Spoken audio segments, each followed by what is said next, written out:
আজ বৃহস্পতিবার, সকাল তখন ৮টা। মা জাস্ট কিছুক্ষণ আগে এসেই পৌঁছেছে। আসা মাত্রই আমরা কিন্তু সকলে মিলে একসাথে চা নিয়ে বসেছি খেতে। অলিগলিও কমপ্লান খাচ্ছে। আর মা তো ১.৫ মাস ধরে ২ দিদিভাইয়ের বাড়ি বেড়াতে গেছিল, তাই কিন্তু ঘরটাও বেশ ফাঁকা ফাঁকা ছিল। আজকে মা আসাতে ঘরটা কিন্তু বেশ পরিপূর্ণ হয়ে গেছে। আর অলিগলি যেহেতু ঠাকুমার কাছেই তো মানুষ, বড় মানে জন্মানোর পর থেকেই ঠাকুমা ছাড়া কিন্তু ওরা ২ বোনেই কোনো সময় থাকেনি। তাই ঠাকুমা না থাকলে ওদের কিন্তু বেশ কষ্ট হয়। তাই ১.৫ মাস পর যেহেতু ঠাকুমা আসছে, তাই কিন্তু অলিও টিউশন যায়নি, গোল্ডিও স্কুলে যায়নি, দুজনেই কিন্তু বাড়িতে আছে। ঠাকুমা যেই না ঢুকেছে অলি গোল্ডি সেই থেকেই কিন্তু ঠাকুমার অঙ্গ ছাড়েনি।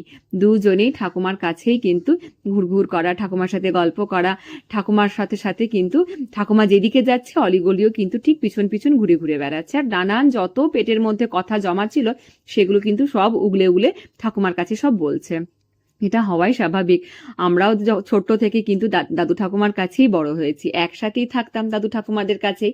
তাই কিন্তু দাদু ঠাকুমা যখনই কোথাও যেত ৫-৬ দিনের জন্য, আমাদেরও কিন্তু অলির গোল্ডির মতন বেশ মন খারাপ হতো।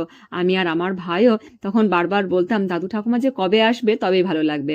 তা সত্যি এগুলো একটা হওয়াটাই স্বাভাবিক। আর আজকে যখন মা এসেছে আমারও কিন্তু যে আনন্দ কম হচ্ছে তা না। আমার বা অলির বাবা দুজনেরই কিন্তু সমান আনন্দ হচ্ছে, কেননা ঘরটা ফাঁকা ছিল। মা যখন ছিল না আমাকেই পুজো করতে হচ্ছিল, সন্ধে দিতে হচ্ছিল।